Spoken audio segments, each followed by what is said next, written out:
Assalamualaikum warahmatullahi wabarakatuh. Baiklah, kami dari kelompok 3 akan mempresentasikan hasil proyek kami, yakni analisis ujaran kebencian di kalangan pemuda di media sosial Instagram kepada pasangan calon 01 pada saat pemilu 2024 kemarin. Sebelum masuk ke pembahasan, izinkan kami memperkenalkan diri, yaitu yang pertama saya sendiri, Insanul Kamil. Saya Aditya Rinzai Kosito. Saya Gairuna Nabila. Saya Ena Rosta Sembiring.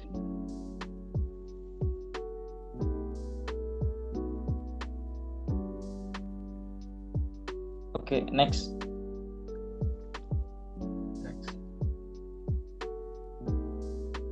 Pada proyek kami kali ini, yang melatar belakangi kami melaksanakan proyek, yaitu maraknya penggunaan media sosial ini tidak luput dari perkembangan teknologi informasi. Indonesia dengan jumlah penduduk yang besar, dengan berbagai perbedaan ras, suku, dan agama yang beragam memicu banyaknya potensi perubahan dalam penggunaan media sosial.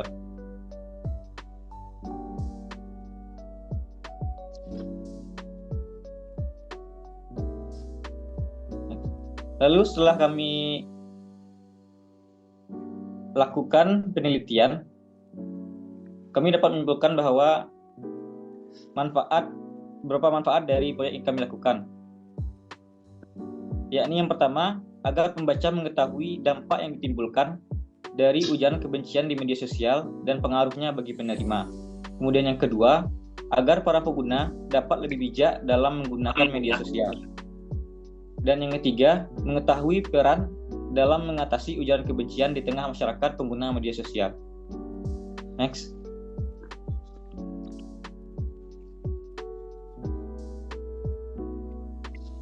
Adapun beberapa tujuan kami melakukan penelitian ini, yaitu yang pertama, mengetahui pendapat generasi muda tentang ujaran kebencian di media sosial. Kemudian yang kedua, menganalisis peran yang dilakukan generasi muda dalam mencegah ujaran kebencian di media sosial. Next. Media sosial dapat memudahkan kehidupan generasi zaman sekarang jika digunakan dengan bijak. Ia menegaskan bahwa media sosial memiliki sisi positif dan negatif, dan dampaknya sangat tergantung pada cara penggunaannya. Baiklah, setelah dilakukan penelitian, berdasarkan hasil analisis data komentar negatif pada postingan Instagram, dapat disimpulkan bahwa fenomena komentar negatif di media sosial sangat dipengaruhi oleh beberapa faktor yang berkaitan dengan dinamika sosial, psikologis, dan perilaku penggunaan di platform tersebut. Yang pertama, pola komentar negatif. Dari 35 komentar yang dianalisis, sekitar 50% komentar ditemukan bersifat negatif dengan variasi intensitas yang mencakup komentar ringan, sedang, dan berat. Komentar negatif yang ditemukan umumnya mencerminkan ketidakpuasan terhadap isu-isu politik atau individu tertentu yang diangkat dalam postingan tersebut. Kemudian faktor pemicu komentar negatif. Ada beberapa faktor yang memicu komentar negatif di media sosial, yakni yang pertama, yaitu teori ketegangan sosial. Teori ini menjelaskan bahwa ketidakpuasan terhadap situasi sosial atau ketidaksetujuan dengan kondisi sosial ekonomi dapat mendorong individu untuk mengungkapkan komentar negatif sebagai bentuk frustasi. Kemudian yang kedua, teori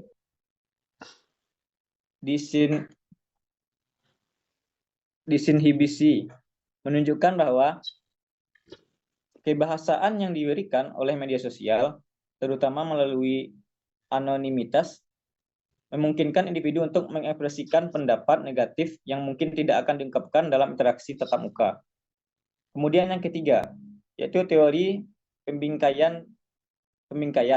Terbukti relevan karena cara penyajian postingan yang sensasional atau kontroversial cenderung memicu lebih banyak komentar negatif. Kemudian yang keempat, teori identitas sosial. Teori ini menjelaskan bahwa ketegangan antar kelompok sering menjadi alasan munculnya komentar negatif, terutama ketika isu yang dibahas sangat terkait dengan identitas kelompok tertentu. Kemudian yang terakhir, yaitu Teori kecemasan sosial. Teori ini memberikan penjelasan tentang bagaimana individu yang cemas secara sosial mungkin mengekspresikan ketidakpuasan mereka melalui komentar negatif yang lebih defensif atau terkontrol. Kemudian implementasi hasil. Temuan ini menunjukkan bahwa komentar negatif di media sosial, terutama Instagram, tidak hanya dipengaruhi oleh isu postingan, tetapi juga oleh faktor psikologis dan sosial yang ada pada pengguna. Faktor-faktor seperti ketegangan sosial, identitas kelompok, serta pengaruh anonimitas sangat mempengaruhi bentuk dan intensitas komentar negatif yang diberikan. Kemudian, dari hasil penelitian tadi, dapat kami simpulkan beberapa saran. Yakni yang pertama, satu, pentingnya kebijakan moderasi yang efektif. Mengingat tingginya jumlah komentar negatif, terutama yang kasar atau menghina, platform seperti Instagram perlu memperkuat kebijakan moderasi komentar. Penerapan algoritma yang lebih efektif untuk mendeteksi komentar negatif atau tidak pantas dapat membantu menjaga suasana yang lebih positif di platform tersebut. Kemudian yang kedua, pendidikan pengguna untuk etika berkomentar. Salah satu langkah pencegahan yang bisa diambil adalah dengan memberikan edukasi kepada pengguna mengenai etika berkomentar di media sosial. Hal ini dapat dilakukan melalui kampanye kesadaran yang mengajak pengguna untuk lebih berhati-hati dalam menulis komentar, serta mendorong mengungkapkan pendapat dengan cara yang lebih konstruktif. Kemudian yang ketiga, yakni pengelolaan isu kontroversial dengan bijak. Pengelolaan media sosial atau pengguna yang memiliki pengaruh, yakni seperti influencer atau selebriti, sebaiknya berhati-hati dalam membahas isu-isu sensitif atau kontroversial. Penyajian topik yang lebih netral atau bijaksana, serta menghindari framing yang terlalu provokatif dapat membantu mengurangi kemungkinan terjadinya komentar negatif yang berlebihan. Kemudian yang keempat, pemahaman terhadap dinamika sosial pengguna. Memahami faktor-faktor yang mendorong perilaku komentar negatif seperti ketegangan sosial dan identitas kelompok dapat membantu platform sosial dalam merancang fitur-fitur yang lebih mendukung interaksi positif. Salah satunya bisa melalui pengaturan pengelompokan komentar berdasarkan topik atau preferensi yang lebih relevan dengan identitas dan minat pengguna. Kemudian yang terakhir yaitu peningkatan dukungan bagi pengguna yang mengalami kecemasan sosial. Platform media sosial dapat menyediakan dukungan psikologis atau sumber daya bagi pengguna yang mungkin merasa cemas atau tertekan dalam berinteraksi di dunia maya. Misalnya, dengan menyediakan fitur yang memungkinkan pengguna untuk berbicara dengan konselor atau mendapat panduan dalam berkomunikasi secara sehat di media sosial. Terima kasih kepada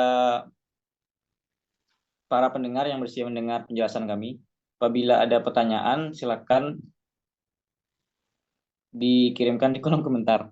Sekian dari kelompok 3. Apabila ada salah dan janggal, kami mohon maaf. Kami tutup dengan Assalamualaikum warahmatullahi wabarakatuh.